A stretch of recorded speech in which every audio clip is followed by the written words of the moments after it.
have laws. No, it's good that we don't have laws. Our greatness is greatness of a people. Government is just an assistance to enable us to be great as a people because we choose our own destinies. The government for the sake of government is not what liberty is about. Right. Okay. Well, that's what I enjoy about your work is that you've spent a great career as a lawyer, as a constitutional attorney, defending liberty, no matter who's in power, right? You've kept your consistency through the years. So Democrats, Republicans, I'm for institutional protection of liberty, the right of people to march to their own drummer, to seek their own fulfillment in their own way, learn, trial and error.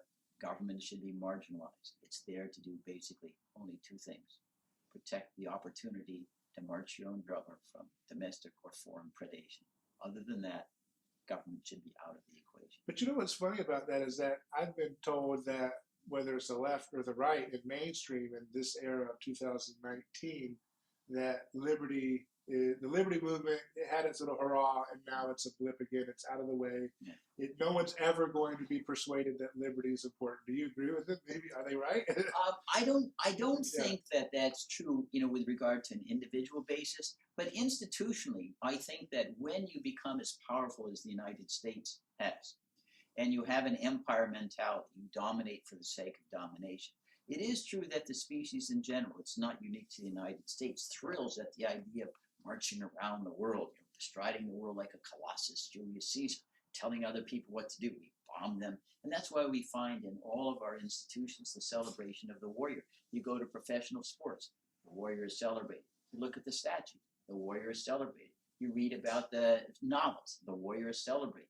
The warrior is celebrated everywhere. This domination for the sake of domination is built into genes, because when we have a liberty empty society, philosophical anchors nowhere, these people search for affirmation of who they are by their ability to say, I'm better than you, I can crush you, I can kill you. And that's unfortunately what we've become as an empire. We've cast aside all of the liberty-centered universe that the founding fathers created in 1787.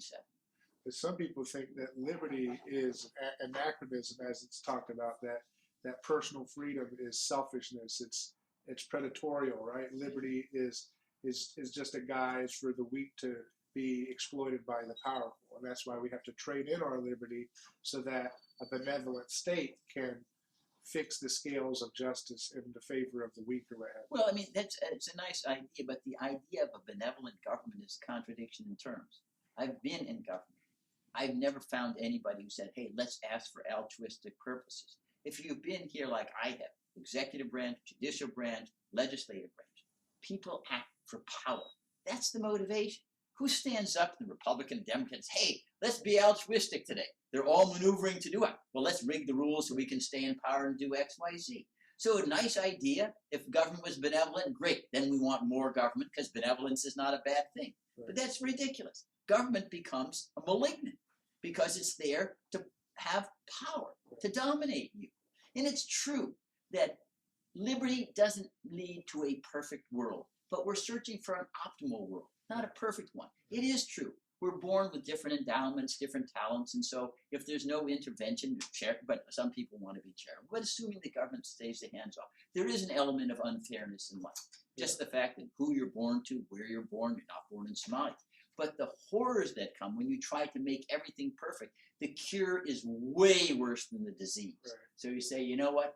There is going to be some unfairness. We can't make it perfect, but this is the optimal situation we have. We got to live with that. Right. Because this idea of this utopian quest is going to end up with dystopia. And we see it everywhere. Right. Take, for example, these efforts historically to develop these utopian communities.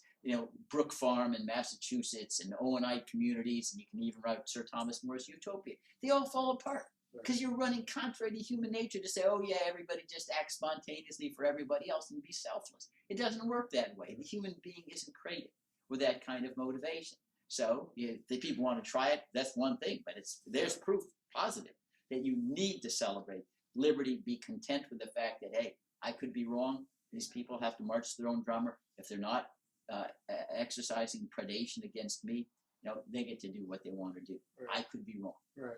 I think it's a total fallacy to believe that self-interest is only in the domain of the private sector. Self-interest goes into the bureaucracies, absolutely. government. Self-interest is power. Yeah. Absolutely. They want to keep things secret, and they want the power. And they even want to profit. keep things People say if you want profit, you're in the private sector. But if you don't want to have profit, you go to government. No. I mean, if you're a bureaucrat and you're getting a nice lucrative pension and you're enjoying a nice vacation and very easy work hours, that's a profit. It's a gain. Not only that, the more power you have, the more money you get out of Congress, not profit. I mean, I worked in the government, and I can guarantee you every single fiscal year, the last month, everyone said, let's just spend on everything we can spend, even if it's superfluous, because the last thing we want is to go back to Congress and we didn't need all the money you appropriated. That is viewed as a failure. Right. Let's see, it's a failure when you save money and don't waste it. Wow. Ordinarily, in the private sector, if you save money and didn't waste it, it's viewed as something to be applauded. But in government, it's a disaster, complete disaster.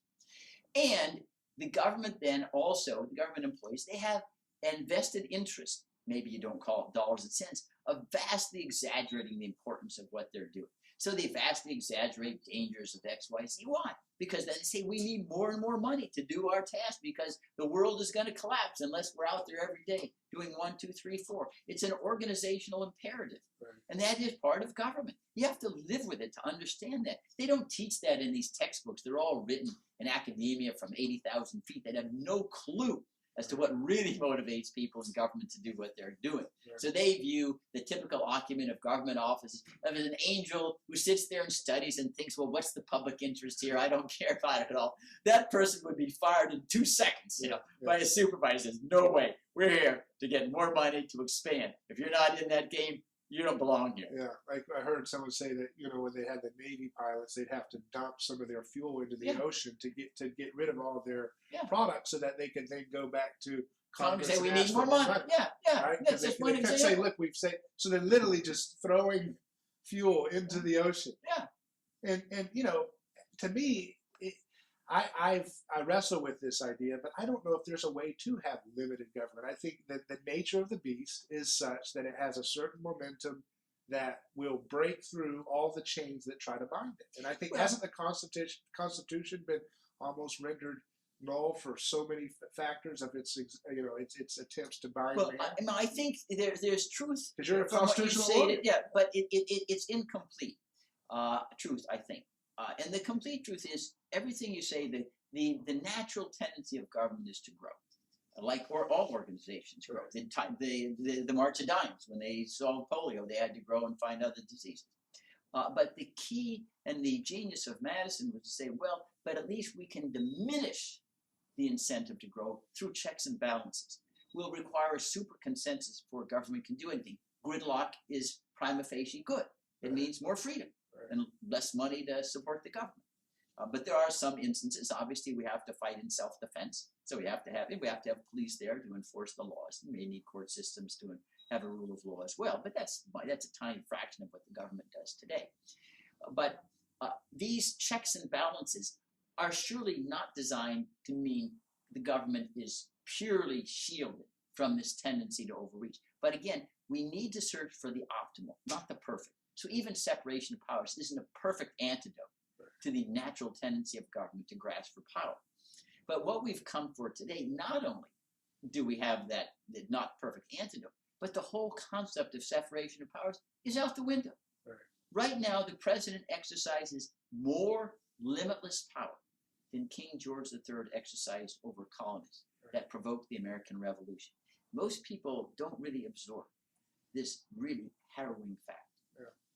The last 3 presidents, from Bush to Obama and Trump, claim authority to pick out, based on secret evidence, anybody in the world, citizen, non-citizen, battlefield, non-battlefield, and vaporize them, disappear them, kill them, and say, I don't have to explain why. I'm not telling you why I picked that person out. They're non-person anymore. It's like, wow, you can kill anybody you want. You're not accountable to anybody based upon secret evidence. I mean, if that is the definition of tyranny, what is? It's a combination of prosecutor, judge, jury, and executioner in one person. And we have a society that says, so what? No one even shrugs shoulders at that. Is that even asked as a question in the presidential debates? Is it part of the campaign 2020 that we're giving a president power to kill anybody he wants without accountability anywhere in the world, citizen, non-citizen alike. It isn't even a subject of debate. I know I use that just to exemplify how separation of powers is out the window. Right. Now, why is that? Why have we come from a system that celebrated separation to one now has erased it, effaced all the separation? It's because we've cast aside our sense of who we are as a country from one that celebrated our glory was liberty. Our glory was the individual opportunity to pursue their ambitions with their endowments, opportunity to succeed, to one that says, no, our greatness is just being a huge country that can go around the world making other countries tremble.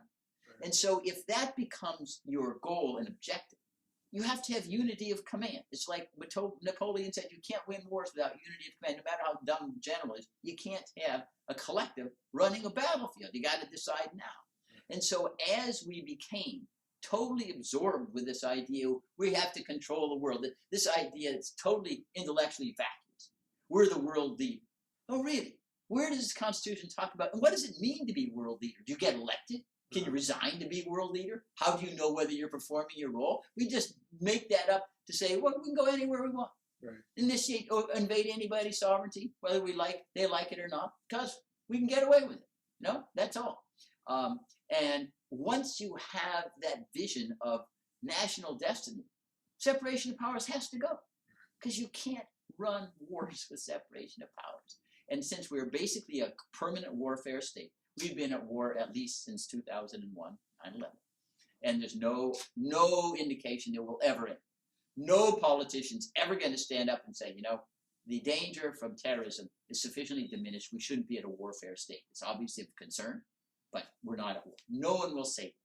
And even though all the statistics show, David, that the likelihood of you or me or anybody watching this show dying of a terrorist incident in the United States is less than dying because a vending machine fell on their head. I mean, it's virtually zero. And we are thinking also in another way about how vastly we exaggerate, you know, the foreign danger. We shouldn't ignore it, but you got to put everything in perspective. All with wise life is matters of degree. If we took the $1 trillion plus money we spend annually in the government on counterterrorism related operations, intelligence, the CIA, the Defense Department, it comes out per capita to be about $5,000 per capita.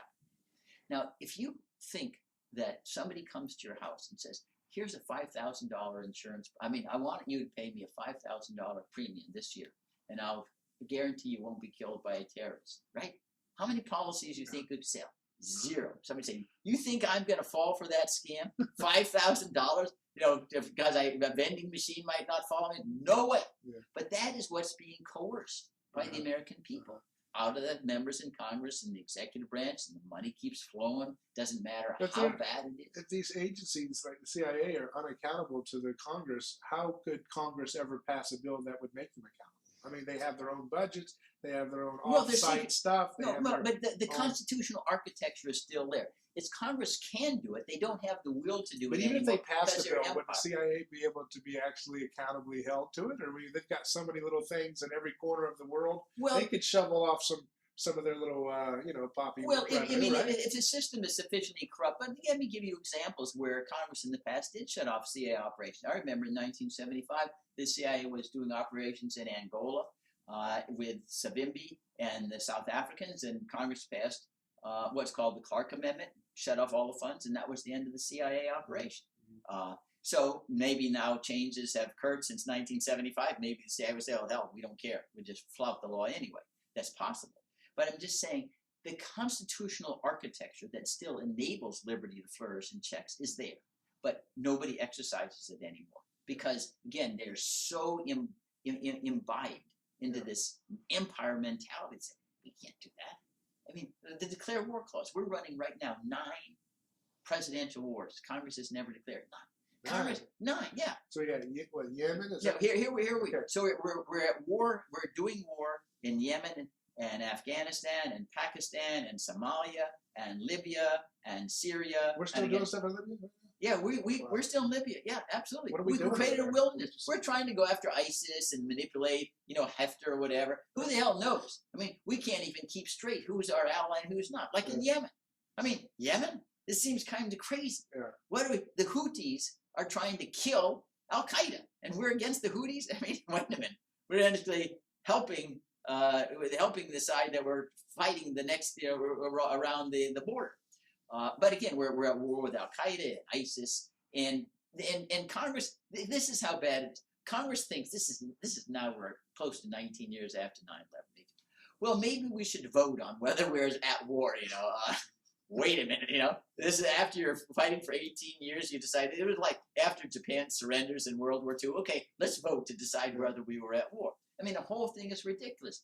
And one of the things that's very unique about the Declare War Clause and the war powers, it was one of the most discussed elements of the Constitutional Convention. And everybody agreed. There was no dissent.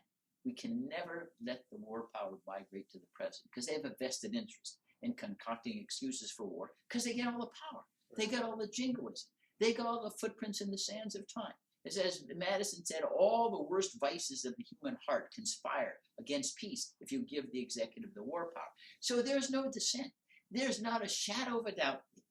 If the Constitution in 1787 said the president can go to war on his own, it would not have been ratified. Not a single state would have ratified and said, wait a minute, we're trying to get away from So this. what did they know about human nature that we in 2019 don't know about human nature?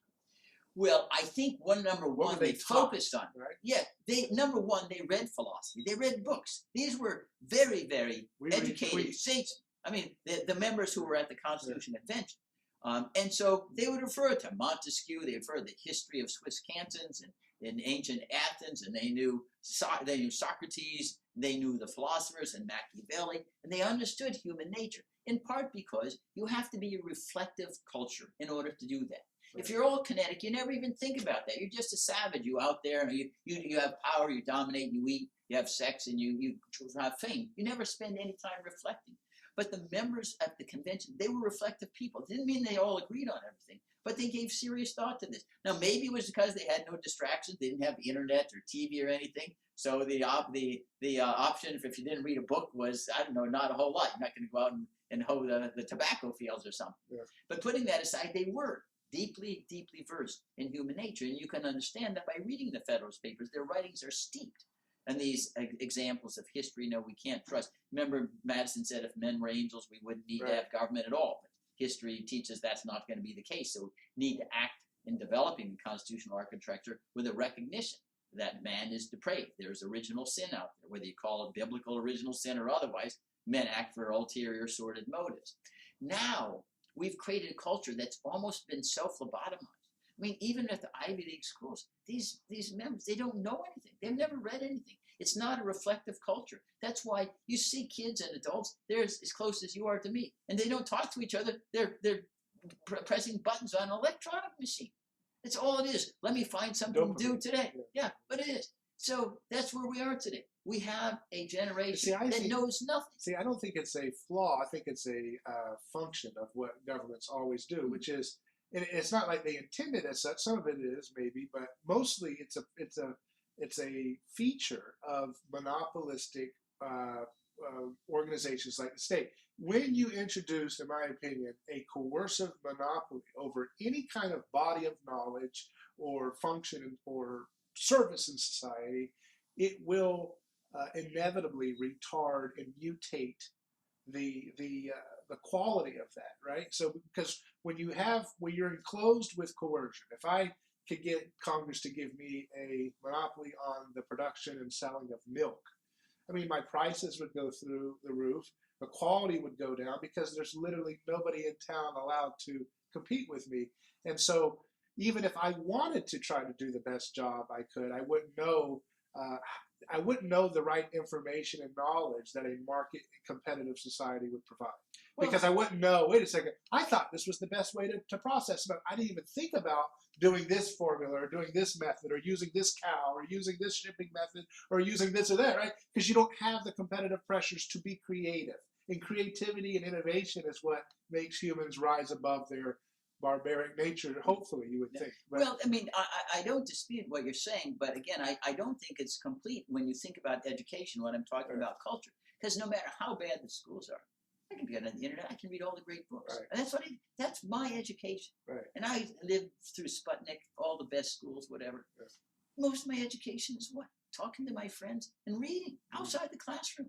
And the government can't prevent, I mean, I suppose it could, but our government monopoly, if you want to call it that, and it's true in some sense, but you can develop private schools on public education. But it can't prevent me from reading whatever I want to read. Right. No, I can read Montesquieu.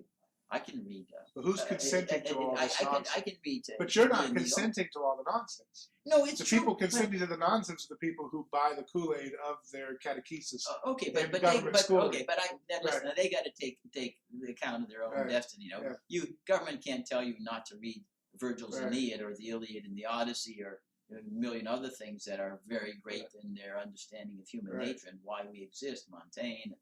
And Gibbon's Decline and Fall of Rome and all sorts of other things. And I'm just saying the culture doesn't encourage that kind of thing. Right. Who are the pop stars? You know, these people who are moral or intellectual midgets. What's her name? That's the one that's always on. The singer. What's her? And then Austin Bieber. And then the athletes, people who can throw footballs and be good tigers and lions. I used to tell my kids, you know, if you're doing something a tiger and a lion and a panther can do, stop. Do something only a human being to do. You know what that is? Think. Think. Have a moral compass. That's what a tiger and lion doesn't have.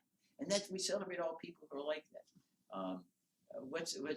Anyway, the movie stars and whatever, these people have no depth. You never want to have your children raised by them. Right. They don't know anything. My running thesis that I've just come on to is the idea that government is inherently a religious structure. It demands awe, it demands worship, and it demands sacrifice. And it's something that it doesn't come on as an entity that imposes itself on society, but rather it's society's way of doing things to each other that we would normally not do to each other as an individual.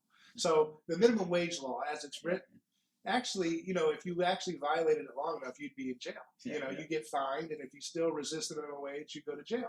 So that's our way of kind of saying, look, we're going to put a gun to you if you don't pay the wage that we've decreed. It's $16, and that's it. It's minimum $16. If you pay $15.50 and you resist with your workforce long enough, you'll be in a jail. You'll be in a cage like a human. We eat cage-free eggs, but we will cage our humans and put them in an environment where they can't defend themselves from violent, assaulting people or raping people because they didn't pay the wage that the collective decreed. So we do. Government is our way of sacrificing and bludgeoning our neighbor. It's our way of kind of channeling our resentments, our secret resentments, onto targeted scapegoats. That's what I believe. So I think the whole enterprise of trying to restrain it, although I'm sympathetic to it, and I think people need to be in the system trying to do that, I think ultimately we just have to look for other systems outside of monopoly governance to have order, in my opinion. So it's not an anarchist position, but rather something that looks at, let's just try to find ways that make government services null, right? Just like technology has rendered the telegraph null. Well, certain predatorial behaviors of government, maybe they can be rendered null through technological development. Listen, it doesn't need that. You can render all the public school system irrelevant too. Just stay at home and read books and write. You don't need to go to school to be. Listen, Abraham Lincoln didn't have a formal day of schooling. And Abraham Lincoln's Gettysburg Address, it towers above anything. You could get every member of Congress and the executive branch. They couldn't write one sentence worthy of the Gettysburg Address. He didn't have one day of schooling. Say, listen, I don't say I've read maybe 20,000 books. You know, that's not in school. That's what education is, because you're trying to make yourself a human being. You need to be humble. I could get it wrong. I need to expose myself to different viewpoints. Why am I here? Or should I be acting kind? You know, where are limits drawn to X, Y, Z? And that renders the educational function of government totally and completely superfluous. Why should it be doing anything? This is stuff you do on your own. And you tailor it to your own particular intellectual aptitudes. You work at your own pace, in your own enthusiasms. But again, the government should come bail you out. If you want to just study about guitars and it's not lucrative, don't complain if you don't have a whole lot of money. That's your choice. I don't denigrate somebody who wants to become a great guitarist, fine. But then don't complain if you don't get enough money out there. Choose and then accept the results of your choices. But I want to go back. I think even the word government is somewhat, it veils the understanding that human beings are, government's not some antiseptic vehicle out there. Human beings sit in there, and they're subject to all the same vices the same depravity and sordid motives that all the people who are outside of government too. Mm-hmm. It may find expression in different ways because the incentives are a little bit different, but no, the government is never going to be, and it can't be benevolent because the species in general is not. Mm-hmm. We need self-restraint. Again, if we had angels, you wouldn't be talking to me here. We'd be in heaven already. We wouldn't even worry about government. If everybody was an angel, why the hell would you have government at all? Anarchy would be bliss, right? But no, we're not. That's why anarchy is a dystopia when you put people in a state of nature. And that's what we need to think about. And I want to come back to this. I think it's a critical understanding here, David. That is, we know no matter what system, no matter how brilliant, it's not going to be perfect. Nothing is. But it is the optimal. That's what is the best that we can do, given the crooked timber of human nature. And if we can get there, that's all we can ask for. And is there still going to be some unfairness? Yes, but less than the disaster that comes, oh yeah, government's going to fix this program. It never.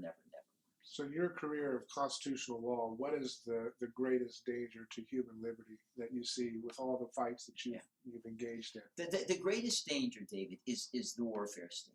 Because there's never been any nation ever in times of war that had any law. It just doesn't happen. Take even our so-called greatest generation, World War II. We locked up 120,000 Japanese Americans for no cause, pure racism.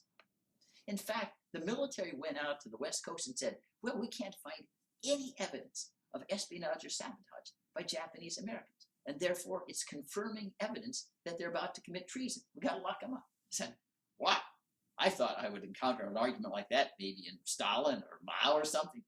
Let's see, because there's no evidence of a violation. That's evidence that they're going to commit a crime. Wow, and locked them up, went to the U.S. Supreme Court. They affirmed today, sorry, we're at war, forget. So we can only start to regain our liberties if we return the war power, like where the Constitution lies, to Congress, because Congress doesn't, there's nothing in it for Congress to go to war. That's why most people don't recognize in 229 years, Congress has never once voted to initiate war, not once. In the 5 conflicts where we declared war, Congress said as follows, another country has attacked us. We're already at war. The president can respond appropriately. But Congress never said we're at peace or going to war. I mean, that speaks volume. Congress is timid and it's risk averse, which is what you want to do in times of war. And remember that this doctrine doesn't mean that the president can't respond to an actual attack. Because when a country has attacked the United States, we already have broken the peace. When the president's responding to an attack like Pearl Harbor, he's not shifting us from a state of war to peace. We're already at war. They dropped the bombs at Pearl Harbor. So it isn't like, well, you're being pacifist and you're exposing us to safety risks that we shouldn't. No, the president can respond, and he doesn't have to actually wait till the bomb hits. He can, if it's imminent attack, imminent means it's going to happen within very, very short time. There's not time to go to Congress. He can respond. The Constitution is not a suicide pact. So there are all these exaggerations made about, oh, unless we have the presidential powers, we'll all be overrun by the vandals in the next 24 hours. That's nonsense. You don't really understand how the Constitution operates. So what do you say to the people that say if we get out of these conflicts, somebody else will fill that vacuum and we'll become entrenched by a greater power overseas one day? If we pull away from all these countries, China, Russia, or somebody else will take over in that vacuum and they'll exert dominance over us. First, I have 2 major responses to that. One, I don't really, as a human being, I don't revel in anybody's despotism. But the fact is, so what? If anybody else wants to be a great power, remember, when the United States was born, we had these huge empires around us, and we didn't have any military-industrial complex. The Spanish Empire, they had actual forces in the American continent. There's the British Empire, there's the French Empire, they're right here, cheek to jowl on our borders. And there was the Chinese Empire, and there was the Russian Empire, the Austrian-Hungarian Empire, all. And nobody in the United States is like, oh, all these empires here. We have to have a military-industrial complex. Well, so what? And look, when the British Empire was huge, we defeated the British, right? Just like the Vietnamese defeated us, because we were willing to fight and die for a principle, and they weren't.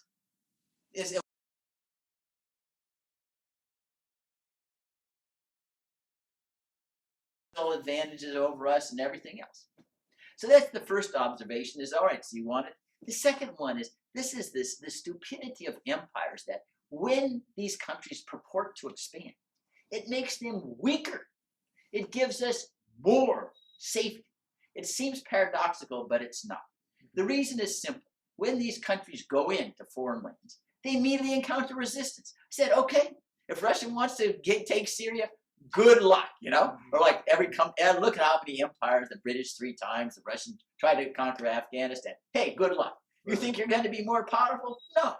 I mean, our stupidity, really. Remember when the Soviet Union went into Afghanistan in 79 under Brezhnev?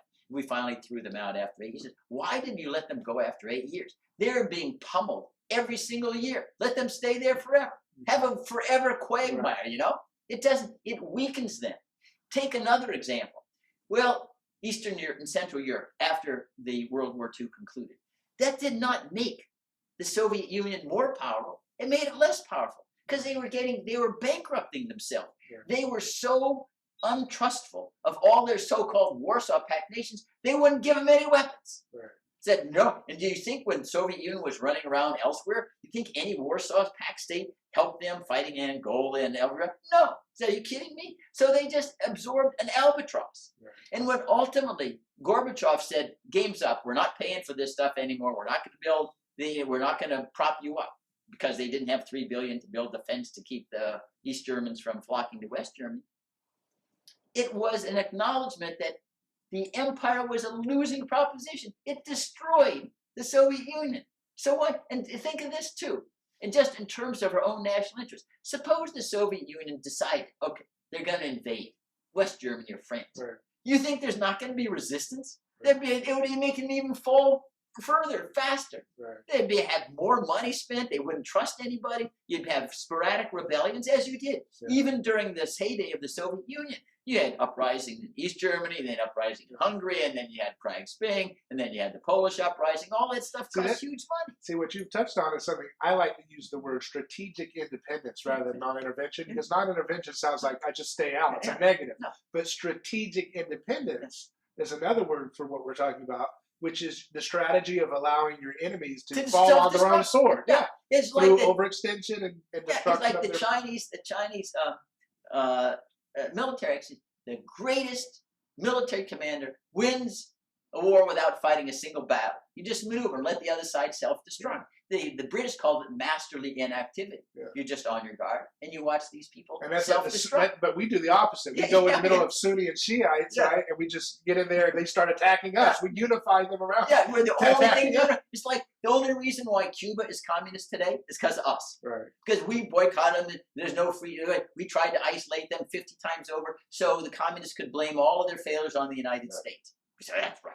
But so really, if we did nothing, Cuba would be free. But when you have this machine like this with so many people's jobs and livelihoods depending on doing something, no, exactly. How do we even begin to kill this beast? No, no. Do you think it's a generational thing, like in the old times of?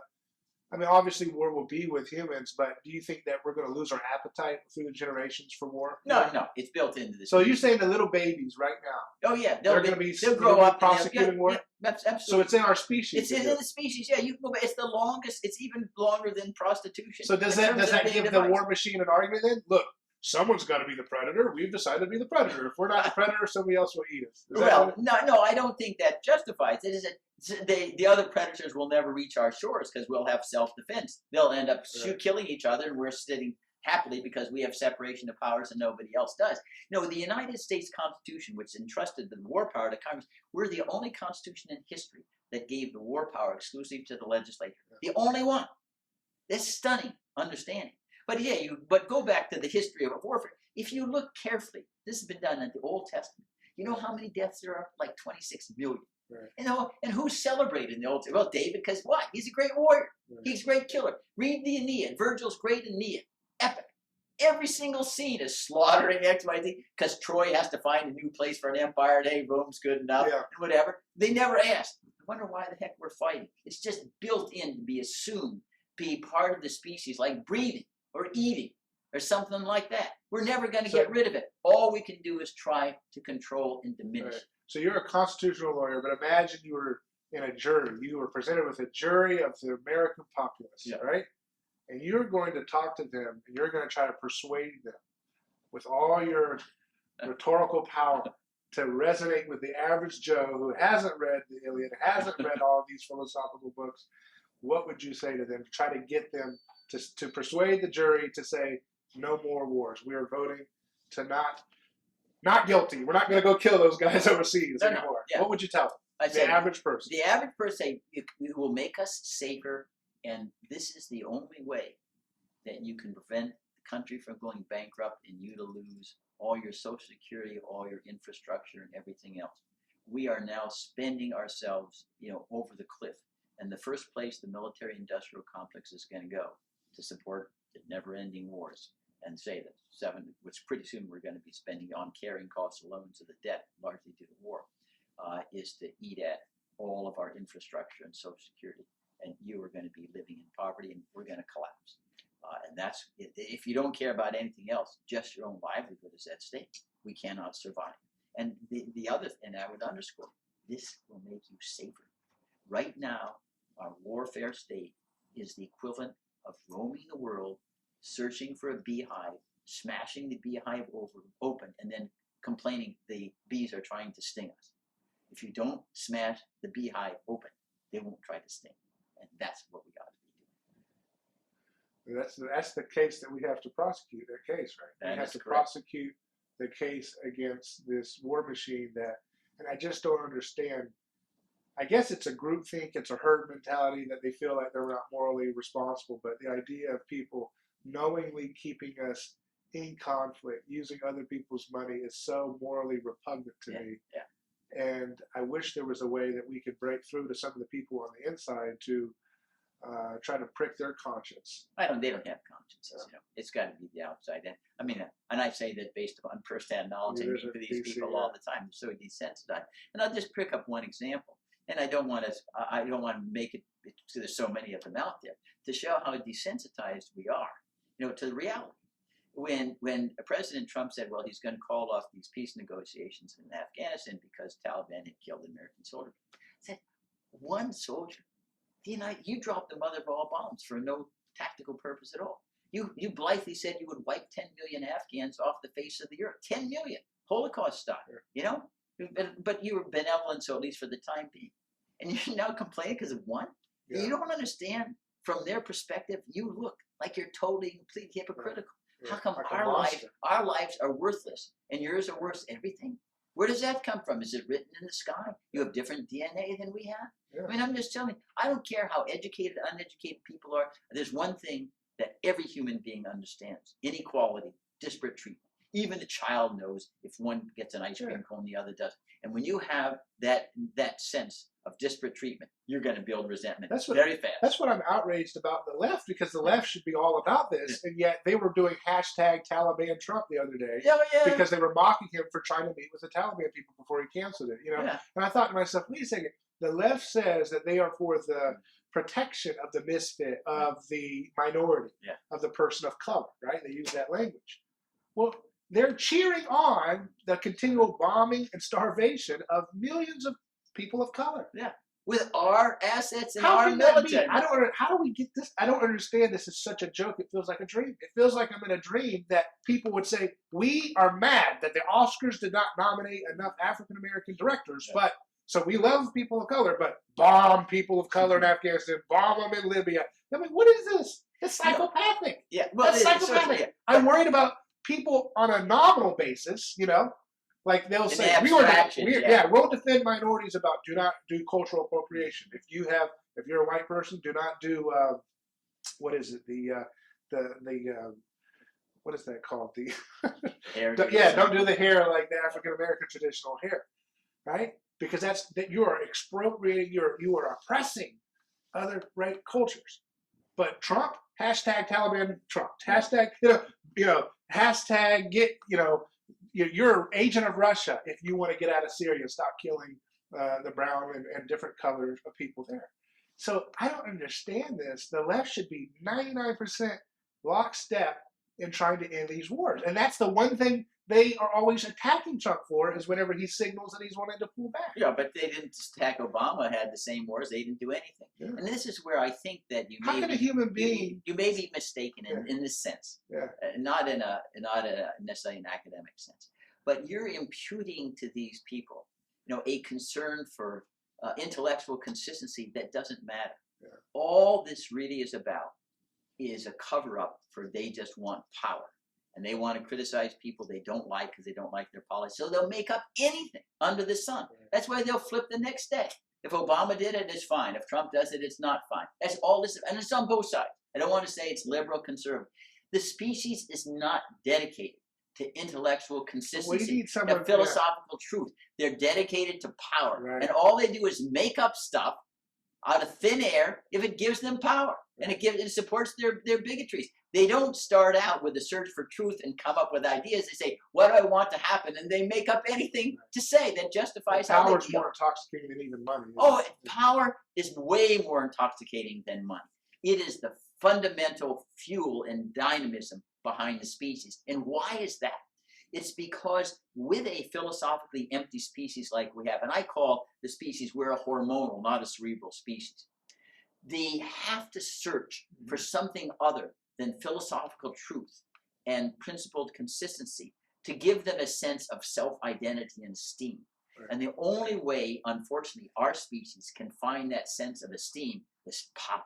I can tell you to go to X and Y, and I can kill you, and I can dominate. That's, for example, even in the heyday of slavery in the South, the ones who perhaps were the most enthusiastic about slavery were the ones who didn't own any slaves. But they could say, but I'm better than you. Right. It was a need to have a hierarchy and have exactly, the hierarchy of self-esteem. That I could kick someone below me. Well, yeah, exactly. It is very sordid, but it's purely hormonal. That's what this is about. And that's what makes the problem so enduring. Say 5,000 years. So do you have a supplement to sell that could help us get the hormones right? I don't think you get through the FDA process, It's got to be both safe and effective. And effective, maybe safe, effective. I don't know. I could ever pledge that. I don't know. Do we need more testosterone or less testosterone? I don't know. It's hard to say because that's the thing is that you're right. Power is what is really attractive to people in government. So the question I have when I think of that is I think of Lord of the Rings, and you think all the great stories that resonate with our spirits, that makes us soar when we're children or whatever, they're all about the idea that power can never be used in a good way. It must be vanquished. And so the whole purpose of the climax of the Lord of the Rings is that they can't make that final step to throw the ring of power into oblivion. It's going to fall by accident of their struggle for it. Right? And so isn't that really the message of our time that we need to think about is, don't think about trying to use that ring of power in a benevolent way. Get rid of the ring of power. Try to throw it into the volcano, even though you're not going to want to at the last second. Well, that's right. That's kind of how it is for everything, right? No, true. But that's, we're that's like Jefferson, right? Jefferson talks a big game about that ring of power. He puts it on and boom. He starts putting people in prison for sedition. For writing wrong things about him. It wasn't under the Sedition Act. It was under state common law. But that's what he decided it wasn't so good to have newspapers rather than government. Did he ever reflect or try to justify, by the way, in his own writings or private writings and letters, how he had changed when he was president? No, he just said that the difference was he was urging prosecution under state law, whereas the Alien Sedition Act was under federal law. So, it's a rather palsy thing. Jefferson was not a deep thinker. He has to have, James Madison was the neighbor, and Madison had to come and Jefferson wasn't a deep thinker? Not compared to Madison, no. He had some of his lunatic ideas driven out by Madison. For example, he wanted to have a new constitution every 20 years. James comes over and says, Tom, you can't do that. There'll be a whole upheaval. Everybody's going to be maneuvering for power, and all the rules of the game are going to change. You got to understand that you've got to have some kind of consistency so there's veneration built up upon the document. So then Jefferson threw that. Okay, I understand that's not a good idea. Jefferson was a far more gifted writer than Madison. So these soaring phrases in the Declaration of Independence and freedom of religion are very, very moving. And I don't want to downplay his contribution to liberty.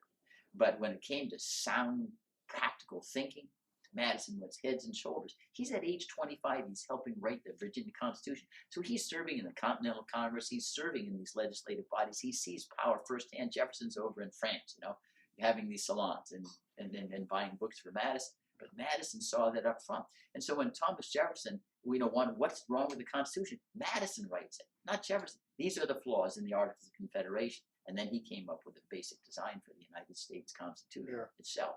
But anyway, I mean, I'd like to have to choose between Jefferson and that right now. No, Both of those would be considered libertarian anarchists today. Right? Oh yeah, Right? definitely, Yeah. definitely. I mean, it was Jefferson who writes in his first inaugural, all what we should be doing as government is to have peace and prosperity and as little as possible to take the fruits of labor from the mouths of those who have worked.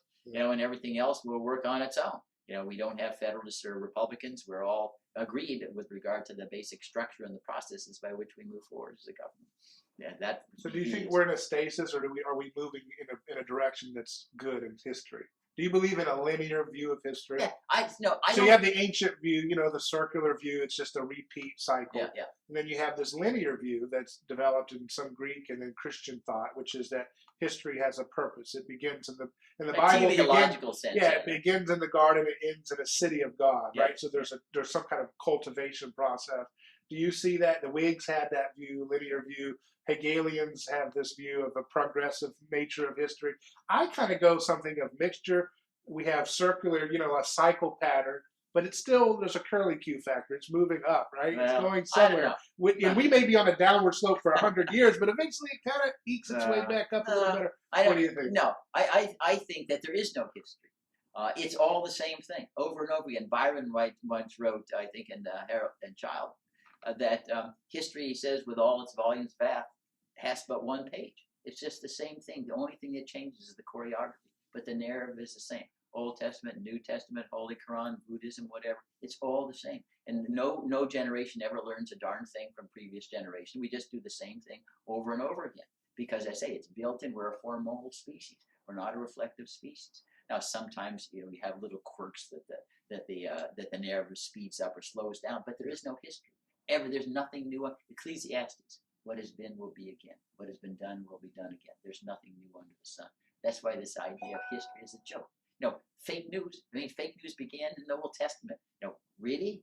That Eve was made out of the rib of Adam, so men could justify blessing women? It was all her fault. Really? How did that come to be? All his writings is ulterior motives, and it's just you find different expressions at different times. So I don't believe that there's no history worth actually calling history. There's no meaning of history. There's no meaning of history. It's just the same. Is it better if the human species goes away? No, I don't know. What I've written is said, what's more important than that the species survive, that it's more important that the species be worthy of survival rather than it survive. That's what we need to be concerned about. Are we worthy of survival? What other species kills for such light and transient and trivial causes? And it's not limited even to the industrial states, Eritrea fighting Ethiopia over clods of dirt or whatever. You don't even know why they would fight. Really, we fought in World War I, these tens of billions of deaths. Archduke Ferdinand got killed. No one even knew why no one even knew who Archduke Ferdinand is. Most people you ask about World War I today, they see him around. Archduke Ferdinand, Sarajevo, what the heck is that? They wouldn't even know what it was. And no species kills for such silly, frivolous reasons. They kill, say, the religion isn't the same. It's the stuff that Taliban does. If you fly a kite, we kill you, or you play chess and stuff. Really? What other species would kill because the dog, sniffed a different flower that you didn't like? And anyway, that's my view, and I think our greatest concern are we worthy of survival? Are we worthy? And if we're not, then why are we here? Very good. Thanks.